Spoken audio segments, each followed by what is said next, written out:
There's a reason I picked Thom Singer to close us out. Thom actually did the emceeing for the NATB. That's the National Association of Ticket Brokers. So imagine 500 of me's. Bless his heart, and he slayed it. He crushed it. Vern actually, emceed and was the speaker one year there as well. And, it's an amazing experience, and I know Vern's talked about that before. So, Thom Singer is a dynamic keynote speaker, thought leader, and the president of the Austin Technology Council, where he plays a pivotal role in fostering innovation and growth with the Austin tech ecosystem. With a deep passion for connecting people and driving meaningful conversations, Thom has been a sought-after speaker, sharing insights on leadership, networking, and building thriving communities. His expertise spans across business strategy, entrepreneurship, and the power of authentic relationships, making him a trusted voice in the world of technology and business. As we welcome Thom to the Gathering of Titans, we are thrilled to hear from someone who not only understands the challenges of leadership and innovation, but is also deeply invested in helping others unlock their full potential. His unique perspective and engaging style are sure to inspire and challenge the class to think differently and act boldly. Thom is about to unify us and take us home. Give it up for Tommy Boy Singer! Come on!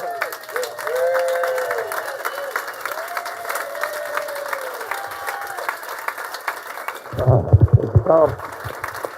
Don't.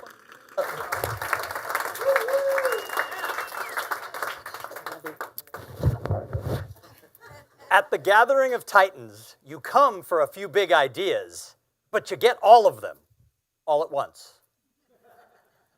Consciousness, mindfulness, music, civility, spirituality, crypto, plant medicine, God, reflection, and ice cream.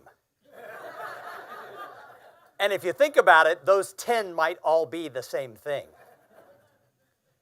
You pay tribute to those who have passed. You celebrate upcoming weddings and other milestones. And you are a man and a woman of motion. You create legacy, you build community, you impact the future. You ask, why not now? And you are renegades who need to take these broken wings and learn to fly. You live by design, not default. You live with swagger. You think about timing, environments, and entanglements. It all comes back to spheres. You are present. You do epic shit. All while practicing random acts of ice cream. And somehow it all works. At the Gathering of Titans, you open your aperture. You sit with your soul. You keep going. You change the world, you impact culture, and apparently you never miss a meal. Titans, every single day, I want to see you embrace your dash because the best is yet to come.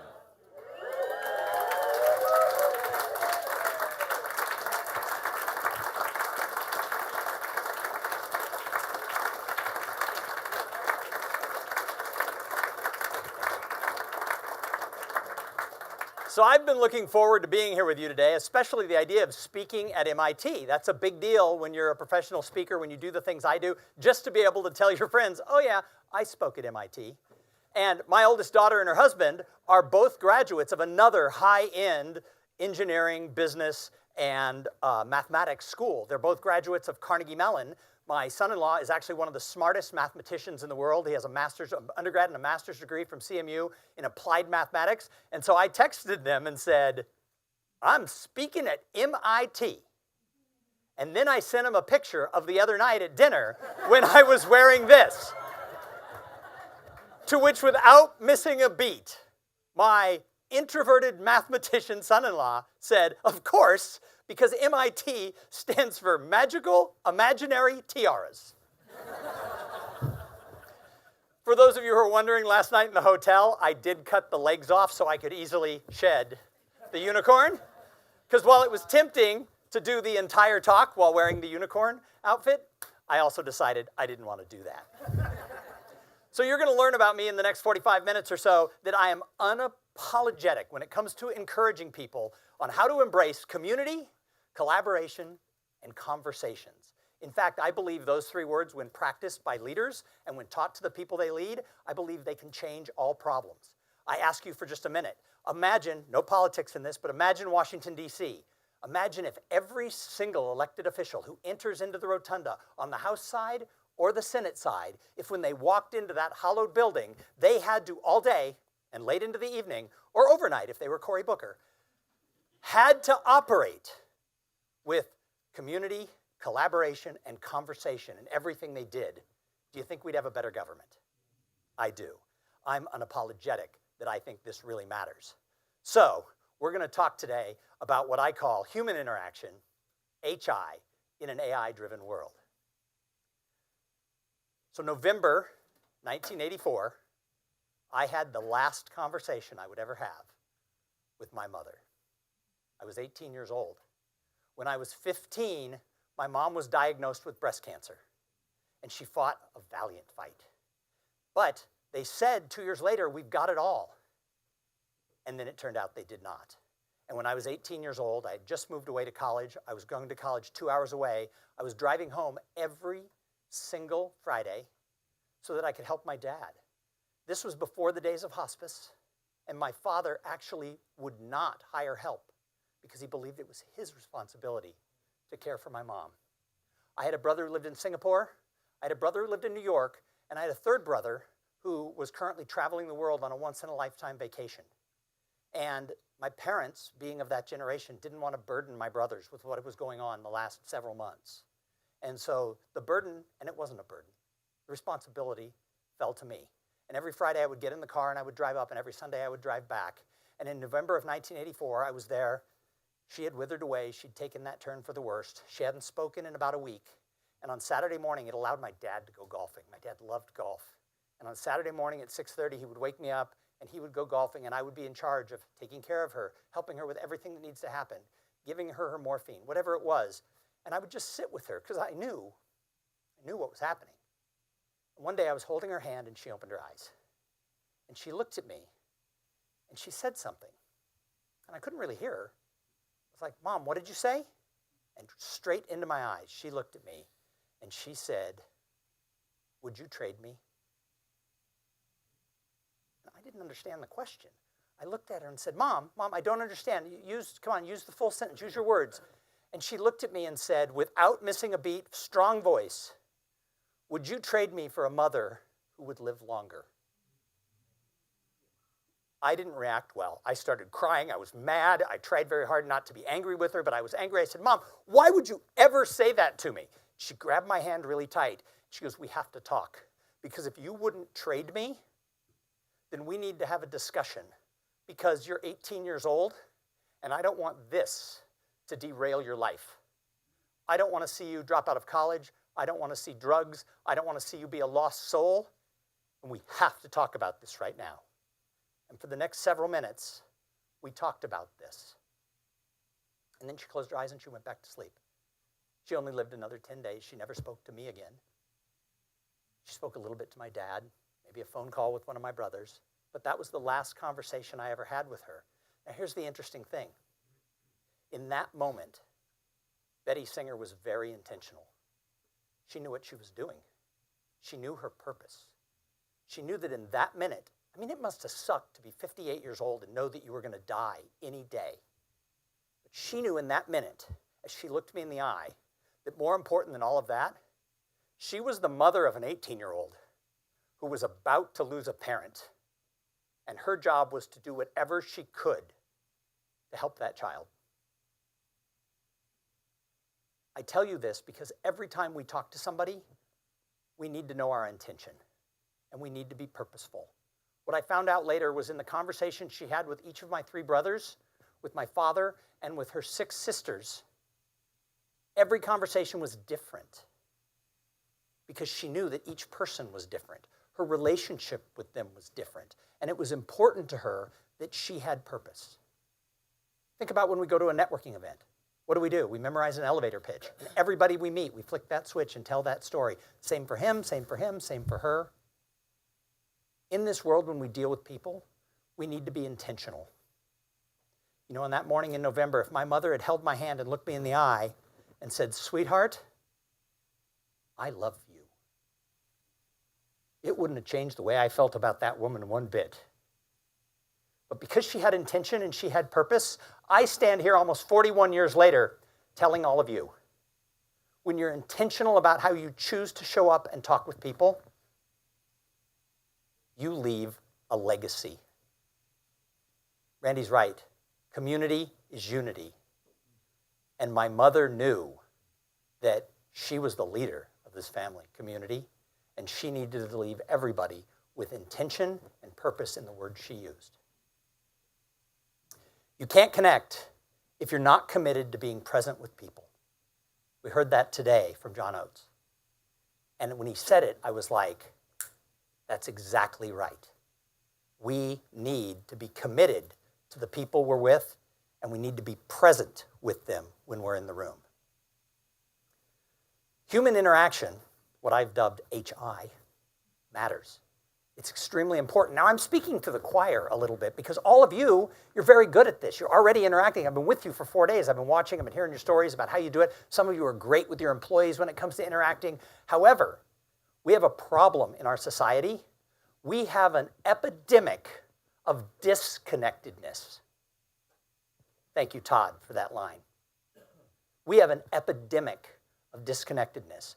This is why it matters. Because when you interact with people, you build relationships. And you guys know relationships are the base of everything. But it also leads to innovation.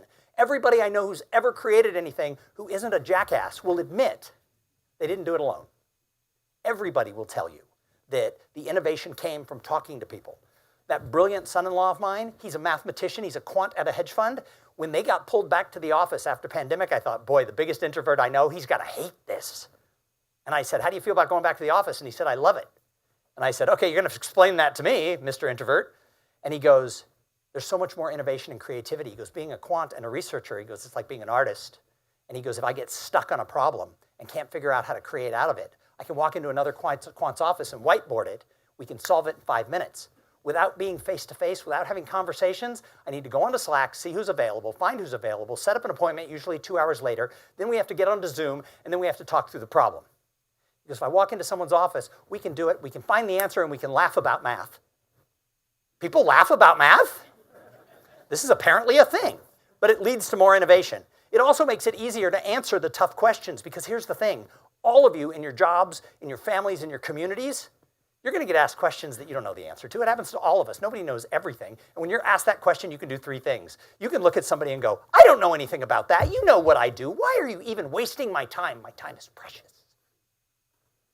Well, that doesn't advance the relationship any. It doesn't help out. It doesn't build your reputation. It doesn't build that connection. Or you can do the second thing and never, ever, ever, ever, ever do the second thing. And that is you could BS your way through it and lie. Oh, yeah, I know the answer to that, and just give them an answer. That doesn't help, and it actually can ruin the relationship. The third thing you can do is you can say, you know what? It's not my area of expertise, but I know Todd Michael, and he's the best person in the country for that. Can I make that introduction? Now what you've done is you've helped your person who came to you with a problem. You've probably helped Todd find a new client, and you've proven to that person that you're the go-to person. What I hear from busy executives all the time is, I don't want to be the go-to person. I'm too busy as it is. Yeah, you do. You need to be the go-to person, or you become obsolete. People can easily move on to somebody else with their attention. The next thing is, when you're doing this right, it builds your team. When you're interacting, when you're with people, when you're building those relationships, it builds the team. And finally, it's going to bring more opportunities to you, to your community, and to your company. However, every conference you go to, in fact, I was shocked that we didn't spend like 3 of the 3 days just talking about AI. Every other conference I go to, everything you hear is AI this, AI that. We're going to talk about AI here. We're going to talk about AI there. Here's the thing. AI is great. I use it every day. I like it. I ideate with it. I do things with it. It's making me more efficient. However, AI cannot replace human relationships. People talk about, oh, the next thing is those AI agents. My agent will talk to your agent. What kind of relationship are we going to have if our agents do everything? We're not going to have any relationship. So we need to get back to those face-to-face things, embrace technology, and more importantly than ever, embrace people. So I believe, and I teach people all over the place, to examine who is your inner circle. What I've found very interesting, especially when you all, were talking about person who passed, I just forgot his name. Rick. When you were talking about Rick, clearly he was a big part of the inner circle to a lot of people in this room. Others amongst you have this inner circle, but a lot of people don't. What we forget sometimes when you're in a leadership role, you operate at this level here. And the friends you operate with are here. And the people you're day-to-day on your senior teams at your office are up here. And we forget that there's other people at 2 other levels of society who don't have the same access that you do. They don't have the same learning that you do. And they don't have the same connections that you do. So we have to remember that that inner circle really matters. But not everybody can be your inner circle. In a room of 70 of you, not all of you can be best friends. I believe that for most people, you're going to have somewhere between 6 and 10, maybe 12. I have people who come to me all the time and they go, oh, no, because of social media, I now have 400 people in my inner circle. In most cases, I say BS. Now, there are people who are outliers, who do have great, amazing networks that are that close. Randy might be one of them, who just has 400 people in his inner circle. However, those people are outliers, and we have a bad habit in our society that we celebrate the outlier. Talked to a guy the other day, a young guy who was going to drop out of college. He was only a year from finishing, and he didn't have a company that was booming up, but that's what he wanted to do. And I said, why? And he goes, well, Bill Gates and Steve Jobs dropped out of college, and look at them. And I'm like, but let's just look at the rest of the world. You're 3 years in. Maybe we should get the degree at this point. So I ask you, if you were in high school, who would sign your yearbook? Jack. Jack said it. He kind of was a little throwaway line, but he did say the social side matters. And he told us the story that he hadn't made that a priority. And for a lot of you, you have that social side. But there are a lot of people out there who don't. And it's your job as leaders to help them and to educate them and to bring them along. It was fascinating earlier. Vern brought up best friends at work. I love this study because Gallup has done it several times over like 30 years, and every time it comes back with the same answers. That when people have a best friend at work, they stay longer at the company, they work harder, and they're more satisfied in their job. You all remember when we had quiet quitting going on? People had like 2 full-time jobs. They just weren't telling them both. I have a friend who had 2 40-hour-a-week jobs, and I said, how can you screw these people over? He goes, they screwed me over. He didn't have any friends at work, so he had no problem. Of course, I found his character to be a low. He's not really my friend anymore. But there were people doing this. But what they found is people couldn't do it if they had really strong connections to other people who worked at the company. So this idea of having friends at work is important. But because of my role with the Austin Technology Council, sometimes these 25-year-olds think I'm smarter than I am, and they call me and they want to buy me lunch, and we go to lunch. And I had this guy who was talking about this exact thing, about he was working for a good-sized company, a lot of opportunities, and I said, who are you connecting with in the company? Who are you building these relationships? He goes, no, my mentor. And it turns out I've talked to a few others. This is a message being given to some 25-year-olds-ish age. My mentor told me not to be friends with the people at work. Be civil, show up, but not be friends with them because we might be competing for the same job. Or if I need to leave, then I don't feel any connection to just go. Or I could get promoted over them, and then I can't be friends with them because I couldn't manage them. And I'm like, yeah, you could. There are ways to do all of those things. And I talked about the fact that almost everybody I know who's our age, who's got that little more, what did we say our average age was, 40? That's about right? Yeah, 38, that's what I was thinking. Yeah, I bring it down, right? Yeah, that's right. But I was thinking about myself and all my friends. The amount of people who worked somewhere when they were young in their career and had a big social circle, who then, later in life, many years later, get plucked out for the dream job by somebody. Because somebody they worked with, they knew their character, they knew they were a hard worker. And I was telling him all these examples, and he's like, oh, it's a different world, relationships don't matter. And he was adamant. So we had a nice lunch, and I'm probably never going to talk to him again because relationships don't matter. That's exactly, yeah, exactly. But here's the thing. Y'all in the roles you serve in, you need to lead by example. You guys know this. This is how you all built your career. I speak a lot to law firms. One of my little specialty niches as a speaker is law firm partner retreats. And oddly, I love doing them. I have other speaker friends who are like, you like speaking to lawyers? I'm like, yes. And they're like, I'll just give them all when they call because I'm not going near them again. But I speak to them, and it's so interesting because when I talk about the fact that how did you get into this firm? It's always those connections that happen. How did you get that client? When I do some coaching with lawyers about biz dev, I make them go through and look at who their 5 biggest billing clients are for the past year, and then how did you get that client? Almost always they got it because of a relationship inside or outside their firm. So having those friendships in your company, in your industry, and in your community really matter. And Amy said it. She said, look, engaged employees connect with each other, but they also connect with the community. That's important. Now, when somebody like Randy brings somebody in like me, and they go, Thom is an expert in networking, people in the audience literally think, oh my God, they brought in the networking guy for an hour. And then they roll their eyes like, oh God. I'm here to tell you, if you roll your eyes, I can see you. But I don't use the term networking in my marketing or when I talk about it because people have real big preconceived notions about what it is to go networking. First of all, networking isn't a verb. You don't go networking. It's a lifestyle. However, the idea behind it is clearly that I don't use it because people sometimes think, oh, I hate networking. And I say, why do you hate networking? Because the definition of networking is the creation of long-term and mutually beneficial relationships between 2 or more people where everyone in those relationships finds more success because of it than they would without it. I'm like, what part of that don't you like? And they'll go, oh no, I like that. I just don't like networking. I'm like, that is networking. And they go, I don't like going to the chamber thing, slapping a name tag that is really peely and won't stick, and then there's stale cheese and cheap wine or cheap cheese and stale wine. I don't like it. And I'm like, nowhere does it talk about cheap cheese and wine. And you don't have to drink the wine or eat the cheese, but you want to get where the right people are. But you also don't want to only network up because people often just want to network up. They think, oh, those people can help me. And then they get a call from somebody maybe lower on the career ladder, and they're like, I don't have time for her. Well, yeah, the only way it works is if people do it both ways, because if the people who can help you are like, I don't help anybody who can't help me, they're not going to take your call. So I talk about human engagement.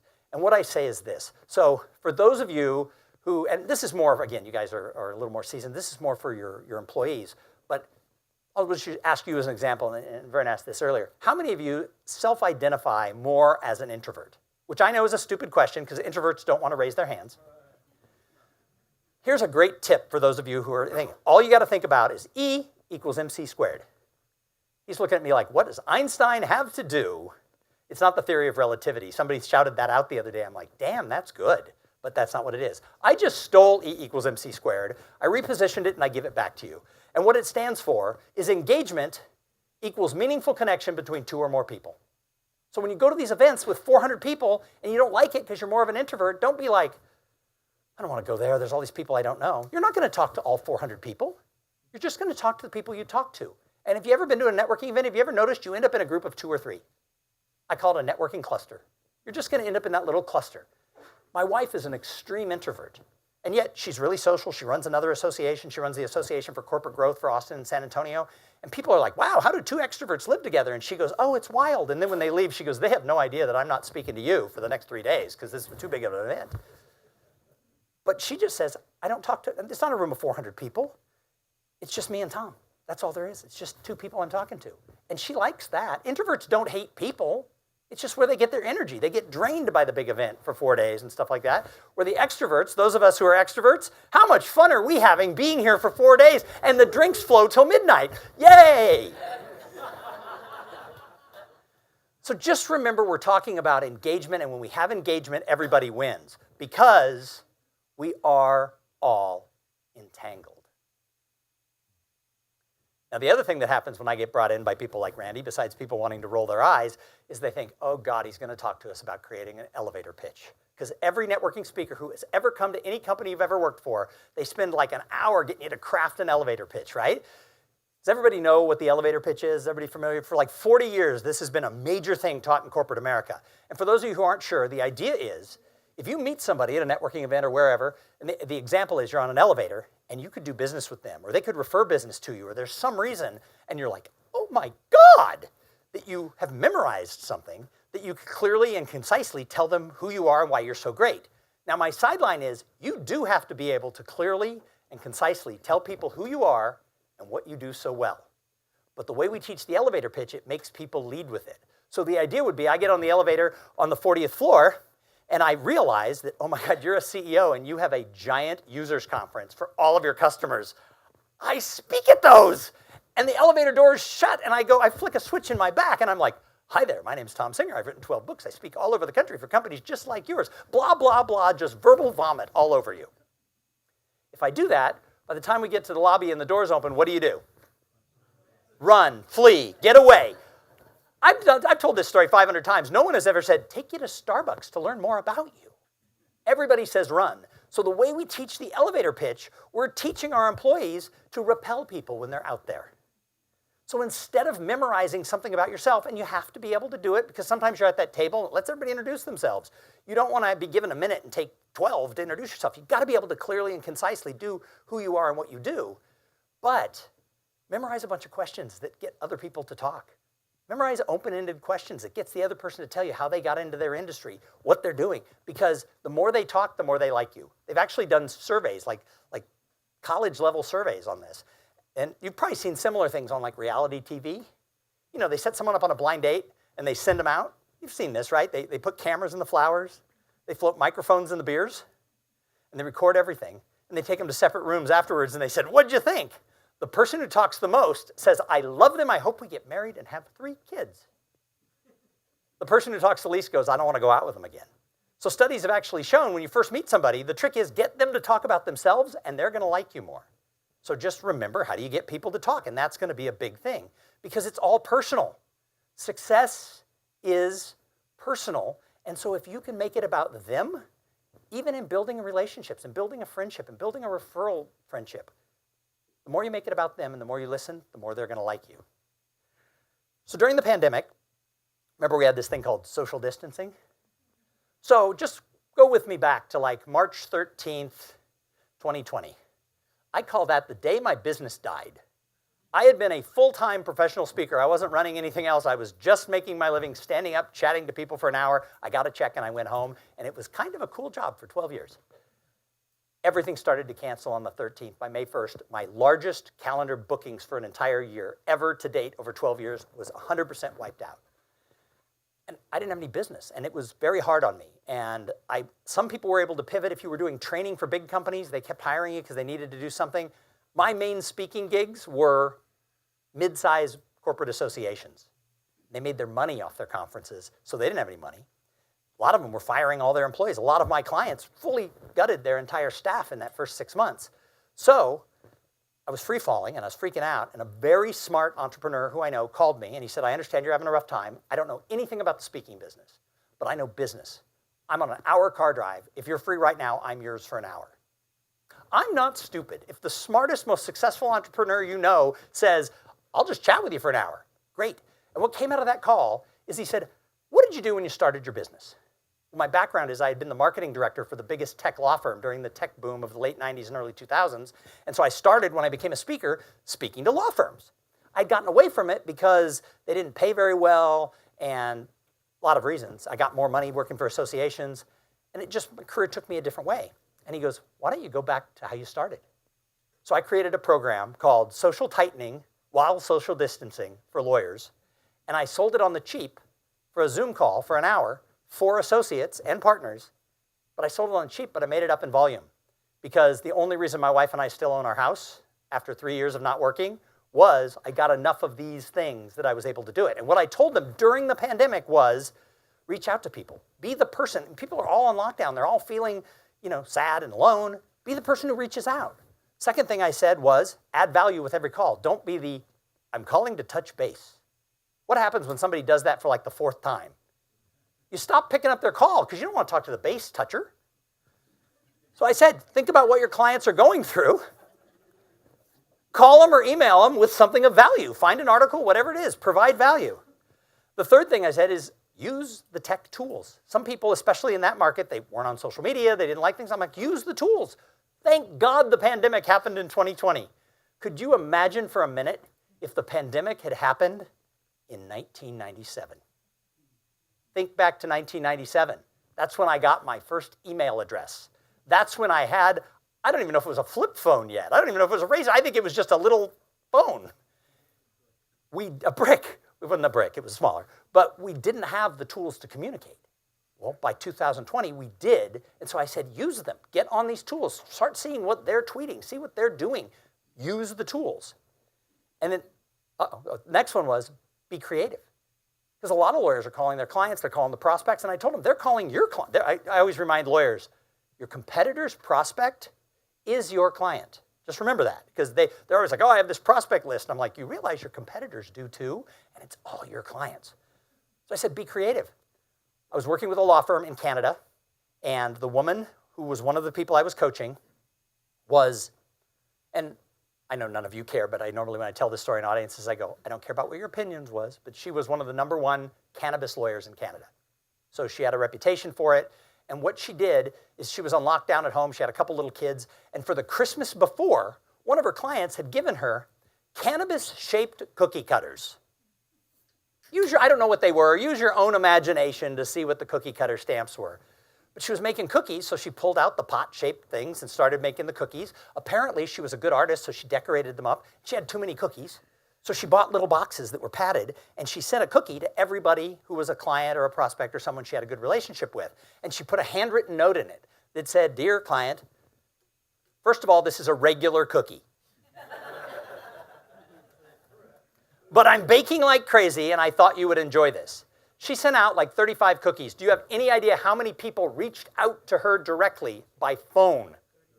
35. Everybody did. The other thing she did is she told the whole industry in Canada, every Wednesday till lockdown is over, I'm going to host just an open call for my competitor, anybody who touches the business. We're going to talk about what's happening with lockdowns and things like that, how it's affecting the industry.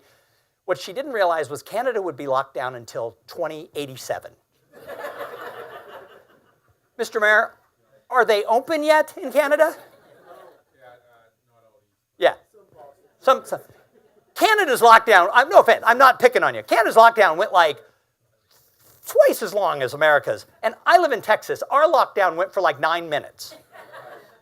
But anyway, she didn't realize she was going to be hosting this call for like 2.5 years. But it totally raised her profile because she was creative. And then the final thing is I said, look, be transparent. If you're having a rough time, so are other people. When people ask how you're doing, don't be like, oh, it's great, I pivoted. It's the best year ever. That's what people in the speaking industry did. And a lot of them were lying. If you're struggling, all of a sudden the professional speakers are like, yep, that's about what happened in the industry. A lot of them were lying. But here's the thing. If you're struggling, it's okay. Don't be Debbie Downer, but tell people, yeah, I'm having a rough time, or oh, it's hard to homeschool my kids, or whatever. But here's the interesting thing of why I bring this up. These are the same things I would tell you to do today. And not just you. Who are your leaders in your company, and who are the rank and file in your company?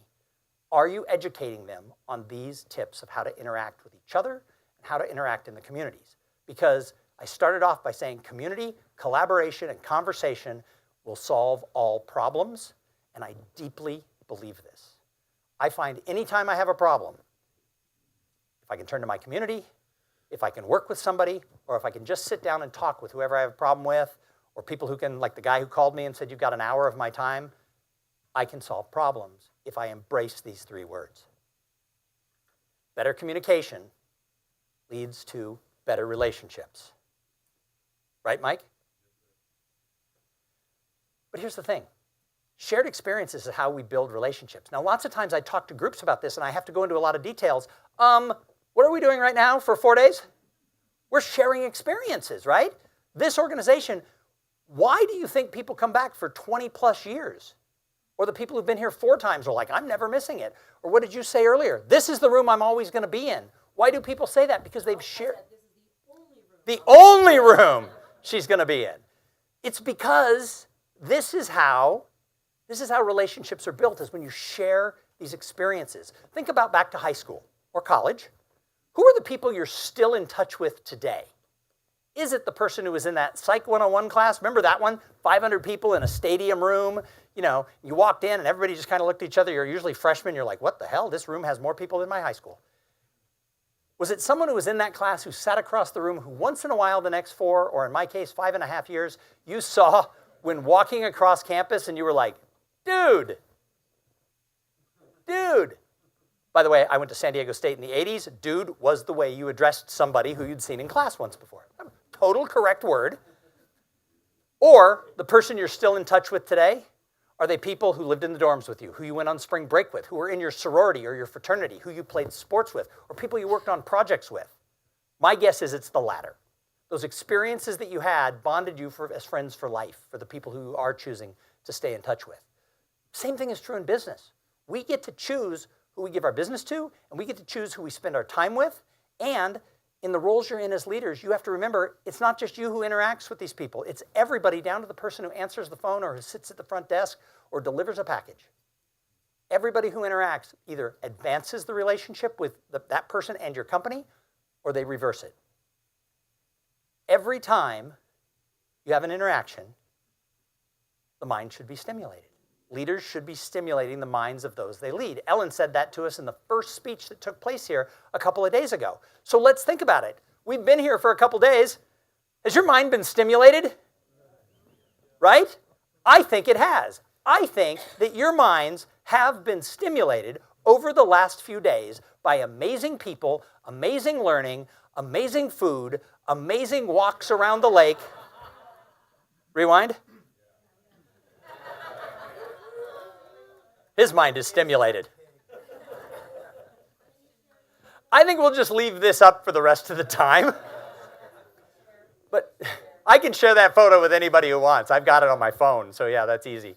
But again, we have this connection with people we share experiences with. And when we share and we learn, watching a speaker, by the way, is a shared experience. So you guys will walk out and say, oh, what'd you think of the speaker? Hopefully you won't say he's an ass, but you're sharing this experience with everyone in the room right now because that is exactly what happens when we're together. So it's how we share these experiences and what we do that bonds people together and impacts what our reputation and our brand is with everybody we interact with.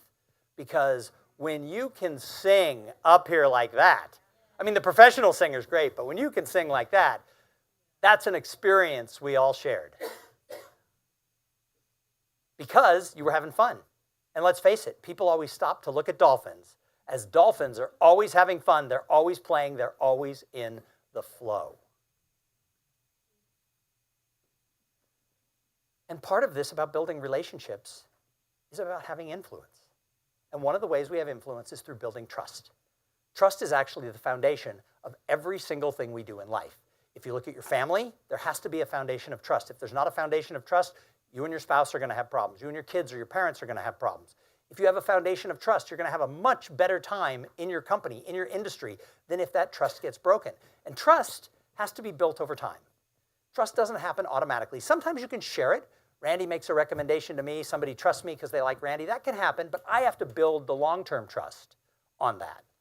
And so, during the pandemic, when business disappeared, I got certified to train on someone else's content.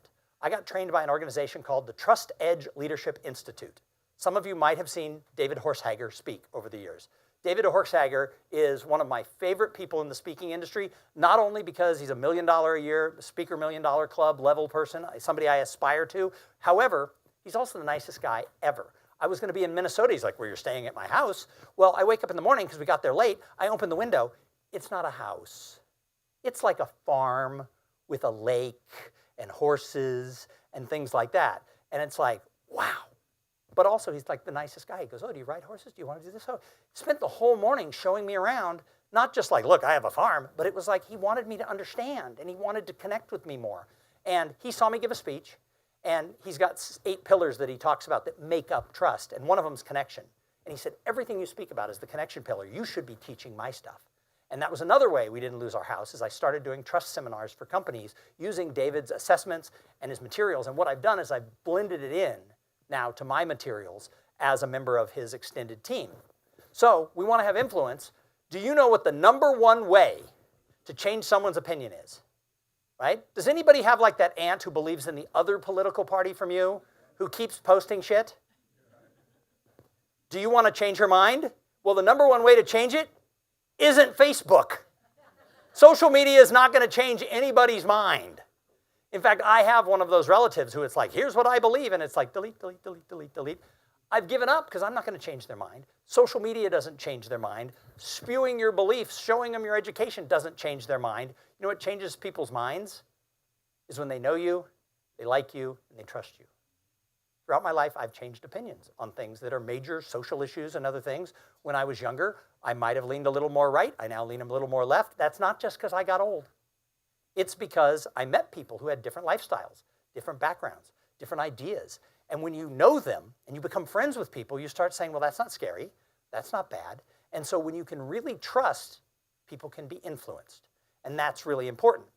And trust is simple. If you really break it down, it's simply a confident belief in a person, a product, or an organization. And when trust goes up, these good things happen. Morale goes up, retention goes up, production goes up, innovation goes up, loyalty goes up, and we all like this one, revenue goes up. But when trust is lost, and I said it takes a long time to build, it's like growing an oak tree. It takes hundreds of years to build, 100 years to build up to be this beautiful oak tree. But what happens if lightning strikes it? It burns down in an hour. Little side note, I used to say a redwood. And one time I was giving the speech and I said, like, he would have done it. And I'm like, lightning strikes, it burns right down. And this person goes, excuse me, but actually redwoods have like this resin in the bark. They don't burn. Analogy. It was an analogy. But now I say oak tree. Oops. Sorry. When trust is destroyed, and it can happen fast, costs go up, problems go up, suspicion goes up, time to market goes up, and stress goes through the roof. And we know today that stress is the #1 thing that employees do not want. They don't want work-life balance. Most people realize they're not going to be in balance. Sometimes their kid's going to be sick, work loses. Sometimes they have a big project. Someone else is going to have to pick the kid up. They know their life's not going to be in perfect balance, but they don't want unwarranted stress. When the stress is there, you lose the trust. But you have to build the trust. You just can't blindly assume people are going to trust you. You have to earn the trust. And as you go out and meet people, you need to find what I call unique commonalities. You got to find things that you have in common because it'll fast forward that connection with people. So one time, before I ever ran the Austin Technology Council, many years ago, a decade ago or so, 8, 9 years ago, I was offered the chance to speak at a big technology conference. Didn't have a technology background. The meeting planner had seen me speak and said, you're perfect for our engineers. But she warned me, CEO of the organization only hires engineers. But we get really low scores on the speakers. She goes, I think you would be great to kick off the thing. He said no, but he agreed to a call. So I looked him up on LinkedIn before the call. And when we get on the call, I saw where he went to college. We get on the call, and I said to him, oh my gosh, I see you went to Carnegie Mellon University. And he got so excited. He goes, did you go to CMU? And I said, no, all my money does. Because that's when my daughter was a freshman. He laughed. We started talking about Pittsburgh, what a great town it was. We were talking about the restaurants. We were talking about all the places he used to hang out. Turned out my daughter was living in the dorm he had lived in. He turns to the person on the phone call and says, send him a contract. He's perfect. We never talked about what I was going to say on stage. So when you can find those connections, it really matters. But here's what happens when I speak to busy leaders like you. People say, Tom, this is freaking awesome, but I have too many distractions in my life. Too much is going on. My phone's constantly buzzing. My kids are constantly needing something. My spouse wants something. Do any of you feel you don't have enough distractions in your life? Do you guys wish while we were sitting here there would be some emergency back at the office and someone would start sending you like 30 texts? Nobody wants that. No, we have enough distractions. However, we've always had distractions. So my father, my dad, wasn't he cute? My dad, he lived to be 99 years old. My dad, so if he was alive today, he'd be 111, which means, yeah, he was 52 years old when I was born. In fact, if he was alive today and I put him right here in front of all of you, he would tell each of you that I was a surprise. You guys know what a surprise is? That's an accident that worked out well because he liked me. But here's the thing. He lived from 1914 and died at the end of 2013. I want you to think about that for a minute. Best 100 years a person could live, I think. My dad was born 11 years after the Wright brothers flew at Kitty Hawk. And he died, we had space shuttles and cell phone, smartphones and all this stuff. So I asked him, and he was really sharp up until about the last year. I asked him when he was 98, I said, Dad, what's the biggest change in people? He goes, people haven't changed at all. I go, that's not true. There's a whole industry teaching leaders about generations. And he goes, it's bullshit. He goes, they're just making money. People are the same. He goes, the tools you use to communicate are different, and they've seduced everybody. He goes, but take out the Bible. He wasn't really religious. I'm like, the Bible? He goes, open any story. You know what you're going to find? You're going to find stories about lust and greed. You're going to find stories about war and famine. You're going to find stories about marriages that were great and marriages that were bad. You're going to hear about business dealings that went well, business dealings that didn't go well. And he goes, and you're going to hear about political leaders that were adored by their people. And you're going to hear about political leaders who were absolutely not adored by their people. And he looks at me and goes, does that sound familiar? It's the same news you're getting today. Because people haven't changed, but we've been seduced by these tools. And he says to me, he says, I play a little game when people come to visit me. And he goes, see the clock? There was a clock behind him. I said, yeah. And he goes, when someone walks in the door, I look at the clock. And then I wait to see how many minutes it is before they pull out their cell phone. Because you did it today. Because you know what the average is? And I'm like, how long? And he goes, 3 to 5 minutes. And he goes, I'm 98 years old. He goes, your cousins come, old neighbors come. He goes, the grandkids come. He goes, my daughter-in-law, son-in-law, sons come. He goes, do you know why people come to see me? I'm like, Dad, because you're a nice man. He goes, no, they come to see me because I'm about to die and they want to see me one more time. And they can't wait 5 minutes without checking their phone. We do it all the time. Have you ever been in a conversation, Steve, with somebody and while you're talking to them, they're doing this? You're telling them, they ask you a question and then they're doing this while you're answering? Or maybe it's the one cheek sneak. How do you feel about that person when you're telling them whatever they wanted to know and they're doing this? Disengaged, I don't trust them. Anybody else? Yeah, the number one thing I get is rude, disengaged. They don't care. So here's the thing. If it's rude, disengaged, and they don't care when they do it to you, what do you all call it when you do it to other people? Multitasking, efficiency. I'm here to tell you, if it's rude to them, it's rude the other way. And my dad said, look, he goes, Thom, you've written a couple books about this. When you're with people, you need to choose the people. He goes, it's that simple. He goes, put the phone away, and then walk outside and check it in a few minutes. And he goes, I'm going to take a nap in an hour. You'll have all kinds of time to check your phone. So think about that. He was right. When you're with people, you got to choose people. But in companies, the leader has to set that by example. If as CEO, when people are coming into your office, you're doing this, they're going to do it to someone else. When I worked for the law firm and we used to have BlackBerries, we lost a deal. And it was my deal as marketing guy, biz dev guy. I asked, why didn't we get it? And they said that one partner was on his BlackBerry through the whole meeting. He didn't care, means your whole firm doesn't care. I had to go back and tell the partners that. I was fired. No, that's not true. But my dad's right. If you're with people, you've got to choose people because people vote with their time for the life they're living. So when you're with people, vote for them. Choose them. Because there is in America a decline in friendships. Used to be they surveyed this, women had about 5 or 6 close friends, men had about 3 or 4. That's cut in half. People have many, many less friendships. And a lot of people used to get their friendships through the office. So they would have social, especially if they were more introverted, they would have a lot of social time. They'd go to lunch with people at work. Now they're working remotely. They're going in 2 days a week, but their friends at work go in 2 other days a week, so they're not seeing each other. So all of a sudden, people aren't finding social connection. Companies used to do like a summer party and a big holiday party, and for a lot of reasons, money and other things, they pulled back on that. It's important as leaders that we're finding ways to help people engage and show them that way. Because community impact is more than writing a check. So when it comes to the communities you live in, I run a local nonprofit. I believe fully that leaders have to show up in the community. I talk to leaders sometimes and they say, yeah, well, I get together with all these other CEOs and we drink bourbon at my house and we talk about all the problems. That's not community, that's rich people getting together and drinking bourbon. And that's awesome. But everything can't be a curated private thing. Sometimes we have to lead from the middle of our communities. And we have to see the people around us. There's a mental health crisis in America that's bigger than it's ever been. Every survey shows it. Here's the thing. Sometimes you don't know who it is who's struggling. It might be somebody in this room. People don't show up in community and go, unless they're really close, they don't show up and go, I'm having a rough time. They put on a happy face, and people don't know. I know this because when my business collapsed, I went through a massive mental health problem that lasted about 3 years. Because as it turned out, after going to a therapist and having some work, as it turned out, I know this will surprise all the middle-aged men in the room, I self-identified as my career. And it was ripped away from me, something out of my control, and I absolutely lost my way. And I did a TEDx talk where I talked about it. It wasn't the focus of the TEDx talk, but I opened up and was vulnerable about this about 1.5 years ago. And my college friends and my best friends and people I know in the business community watched. I've had like 200,000 people watch it.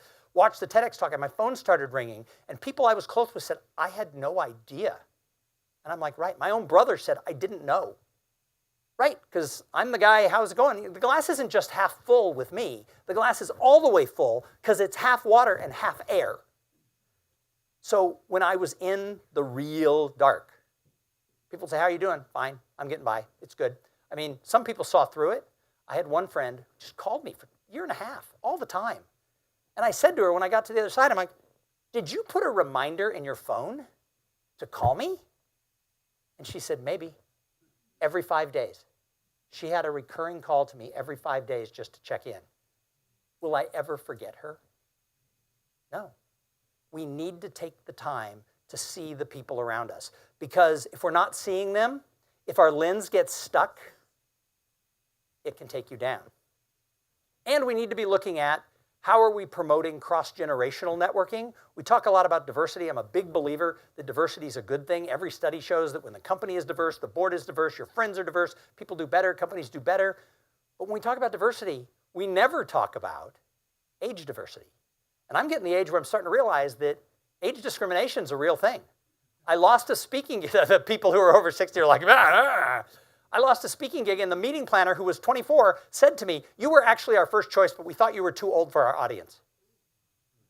My answer to her was, I don't think you're supposed to tell me that. I think you're supposed to say, we went a different direction. But because of this, we also have this knowledge transfer problem within companies and within communities. Because everybody's not showing up at the office, because everybody's not going to the networking events, because people aren't all showing up like they did 10 years ago, 15 years ago, 25 years ago, 50 years ago, what's happening is people aren't getting mentored like they used to. And inside companies, younger people are trying to reinvent the wheel because there isn't that person they would have gone to lunch with, they would have seen at the water cooler right there. So we have to remember that we have to encourage. I do it all the time when I go to a conference and speak. First day, nobody knows who I am, I haven't spoken yet, stand in the back and I watch. Conferences where people don't know each other. The 20-somethings find each other, the 35-ish, 40-year-old people find each other, the silver grade white guys all find each other. We're drawn to people who are like us. It's a natural human thing. So what we need to do is break that and look for who can we do. So when I walk into a room, I look for who's the most different from me, and I look for who is that young person who is maybe of color, who's just different. I go talk to them. You know, does it always end up in like a networking relationship? No. But I learn a lot by talking to people of different ages. We heard this earlier too from, I think, Don. We have to be curious because success leaves clues. So be curious about people. When you meet people tonight, you don't all know each other super well. Every day, Randy says, sit with the people you don't know, and I watch. Everybody sits with their best friends. Tonight, sit with somebody you know the least. Look around the room and say, who do I least know? And sit with them. So I don't have time to go through this, but I've created this thing I call the HI Blueprint. You can take a picture of it if you want. I can send it to you. I don't have time because I don't want to run long. However, when I work with a company and I go through all this, I tell them, this seems like a lot of stuff. Pick 5. Don't do all 10. All 10 would freak you out. Look at the 10 and pick the 5 that works for you and works for your company and live by them. If you live by any 5 of these, you're going to create better human interaction. It's just going to happen. But here's the thing. This isn't just about business. I've talked now for the last 48 minutes about this and how it'll impact your career. It'll impact the people who work for your company, people in your community who you want to support and lift up, and it will. I have seen of everybody who succeeds over time, they have a support network, they have an inner circle, they have a reputation and a brand, and people trust them. But here's the thing, it's not just business. Because anytime you deal with another person, another carbon-based life form, the person on the other side of that relationship, they have their own stuff going on. Do you know what I mean by stuff? Sometimes it's good stuff. They got promoted. They got married. They're getting married on Saturday. Something great is happening. It's good stuff. They sold their company. I asked a woman one time, hey, what's the good stuff in your life? Because when at a conference after I speak, I may ask some of you, I'll be like, what's the good stuff in your life? And this woman looked at me and I didn't know her. I said, what's the good stuff in your life? And she goes, my husband and I last month sold our business for $43 million. That is good stuff. Celebrate with people. If you know someone who had that kind of a great thing, send them a bottle of wine, take them to dinner. But here's the thing. Sometimes bad things happen to really good people. And I'm not talking about your sister, your brother, your best friend, your next door neighbor. I'm talking about people you know through an extended network. And when they go through a rough time, maybe they get divorced, maybe they get fired, maybe their company is filing for bankruptcy, maybe they're dealing with sick, aging parents and everything you go through at that stage of life, or maybe their spouse gets ill, or worse, something happens to one of their kids. We know about it because we're part of a community, and people talk. And by the way, it's not gossip. Humans are wired to tell stories. It's in our DNA to share stories. So when you're part of a community, people are going to know, and the people know that everybody knows. Because when you have something going on, you know that everybody at GOT knows, because it's the way it works. But when we see them, do you know what we say? Nothing. We see them and we don't know what to say, so we don't say anything. In fact, we talk about the weather, we talk about football, we don't know what to say, or we see them and we walk away. And I know this firsthand. Because when my youngest daughter was born, I told you about my oldest daughter who's married. When my youngest daughter was born, before I tell you this story, I need to tell you that it all turns out okay. You're welcome. When Kate was born, she was born with a condition where the bones in her skull had fused together in the womb, and it wasn't diagnosed. Should have been diagnosed in a sonogram. Should have been diagnosed at birth, because she probably shouldn't have been able to have been born because her head couldn't collapse the way a skull should. My wife will tell you, pretty hard delivery.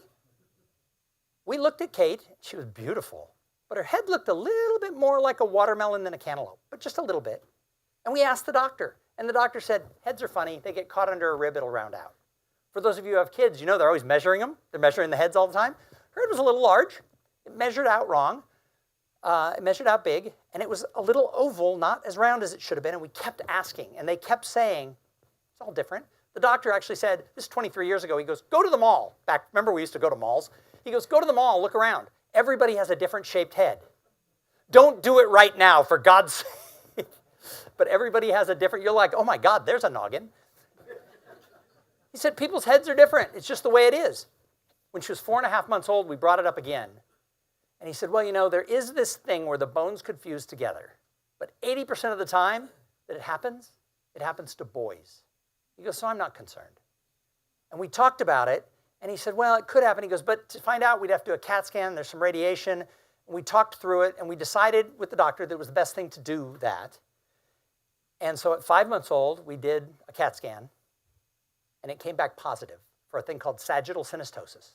Her head was looked like it was soldered shut on the CAT scan, from the soft spot to the back soft spot. Looked like it was soldered. Her head could never grow this way, forever. And if you've had children, you know their heads double in size. They're this big, and then they become this big. Her head could never go this way. It would just continue to go that way. An elephant man-like deformity. And what they told us was we had two options. We could do nothing and raise a kid with a seriously limiting social handicap. They said she'd be teased. They told us the nickname on the playground around 3rd grade would be Hatchet Head, because her head would go out like that. It's hard enough to be a little kid. You don't want your nickname to be Hatchet Head. And we had yeah, well, there you go. We had another choice, which was we could do surgery before she turned 6 months old. We are now over 5 months old by the time the results come back. And we could do surgery where they would remove the entire cap of her skull. Now, what they told us was about a 90% rate, no problem. They just do it, it's great, whatever. 10% chance something could go wrong, and that something could be minor to catastrophic. 10%. And they said that if they do the surgery by 6 months old, the bones will probably grow back on their own. What part of that is not reassuring? So we didn't know what to do, and we talked about it. Do you raise a kid with a handicap? Do you take the risk that something bad could happen? And my wife, who is brilliant, said something. She said, as parents, we have to make the decision that 23-year-old Kate would want us to make for her. She was teased her whole life. She didn't get to have friends. She didn't go to prom. She didn't get to do all these things. And she found out that we had a 90% chance of fixing this when she was an infant. She would never forgive us. But we had to find a doctor. At the time, Austin did not have Dell Children's Hospital. We didn't have a state-of-the-art hospital. We didn't have state-of-the-art doctors. So my wife started getting on planes and going and interviewing doctors. And I had a really high-profile job. I was the marketing director of the largest tech law firm in Austin. And I had to do my work. I needed the insurance. I had to go to work. And I had a 5-year-old who had to go to school. And so I was home. My wife was flying around the country. And I would go to events because the firm I worked for sponsored a lot of events. We'd have a table. Or I was often asked to be the MC because I had this skill. And I could see it. Room of a couple hundred people. I didn't know all of them. People would look at me and they'd look at their shoes. They'd walk to the bar. People who knew me couldn't talk to me. But there were other people who would see me across the room and they would just walk up to me and they would bear hug me. They would say things like, I heard what's going on with Kate and I want you to know I care. There were people who were giving us free Southwest Airlines tickets when they used to have the coupons because they said, I get so many air miles, I don't even use them. Who doesn't use their air miles? We all use our air miles, but this was their way of saying, I see you and I can touch and help in a little way. I was in a little conversation cluster with a few people, 2 women and a man, and the 2 women were telling me that their church groups, 2 very different religions, were praying for Kate every day. Not my religion, other religions. I was so touched by that they had put that in to their church and their synagogue to put Kate on the prayers and the thoughts lists. The guy who was in the group pulls me into the corner and he goes, Thom, that was beautiful, he goes, but I'm an atheist. He goes, I absolutely do not believe in a higher power. But I want you to know that I care too. And he gave me the most amazing hug that I've never forgotten. When people are going through those hard times, when they have bad stuff, that's when they need you the most. And it can be as little as that hug. And then he told me, Thom, I live in your neighborhood, and I run by your house every morning at 5 o'clock in the morning, and I send good vibes towards that baby. I would wake up in the morning and look out the blinds, and I'd expect to see somebody running by, sending good vibes towards Kate. And then the phone rang one night at 1:30 in the morning. We'd settled on a doctor. Phone rang at 1:30 in the morning, and I run down and I answer it because it kept ringing, going to answering machine. Person identifies himself. It was somebody in my extended network. Let's put it this way, not a 1:30 in the morning friend. He identifies himself, and I'm like, yeah? And he goes, I just got off the phone with my first cousin. And I'm like, yeah? And he goes, my first cousin is one of the top 3 pediatric neurosurgeons in the country. I called him to find out what you need to know before you do this surgery, and he says he wants to talk to you tomorrow. And I said, who is your cousin? And he told me, and I'd read about the guy, and we couldn't get an appointment because you couldn't get in to see him for 3 months, and we were diagnosed at 5 months. Had we been diagnosed at birth, we could have got in, but we couldn't. He says, Tommy wants to talk to you tomorrow. And I said, we've settled on a doctor. And I'll never forget what this guy said to me. He said, Thom, you're talking about Kate. Don't settle. So the next day at 2 o'clock, Texas time, I called Rady Children's Hospital in San Diego. I asked for Dr. Meltzer. They patched me through to his nurse. She said, oh, Mr. Singer, he's expecting you. And I spent the next hour on the phone with one of the top 3 pediatric neurosurgeons in the world, talking about the surgery, talking about Kate, talking about the doctor we'd selected. And he described to me that he had pioneered a brand new type of surgery. This is 23 years ago. It's now common. Where instead of opening the whole skull and taking the top of the skull off, too much information. They would go in through a cut at the top of the front of the hairline and a cut at the back of the hairline, make a tunnel and take the bones out in little pieces. It would be less invasive, less swelling. They had warned us that her eyes would be swollen shut for days. She'd be blinded and freak out. He said, no swelling like that. He said she'd be out of the hospital in 4 days instead of 2.5, 3 weeks. There's less. He goes, hospitals are bad to be in. You get big diseases. You want to get out of the hospital. Turns out she was there 3 days. But I said to him, how many times have you done this surgery? And he said, 13. God, I wanted him to say 497. The next day, my wife flew with Kate to San Diego to see him and the plastic surgeon that he worked with. She called me that night and said, a higher power sent us here. This is the first time I've felt urgency from any doctor. He has an operating room for Friday if you can get insurance to approve it that quick. The next day I went into the law firm's HR department. She picked up the phone. She got insurance to cover it in another state. They said, we won't pay for their hotel. And the law firm said, that's okay, we will. The next day, Jackie, my 5-year-old, and I flew to San Diego.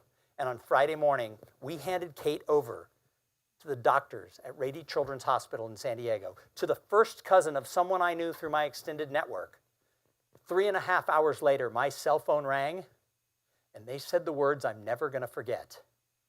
They said, Kate is going to be fabulous. And today, Kate is fabulous.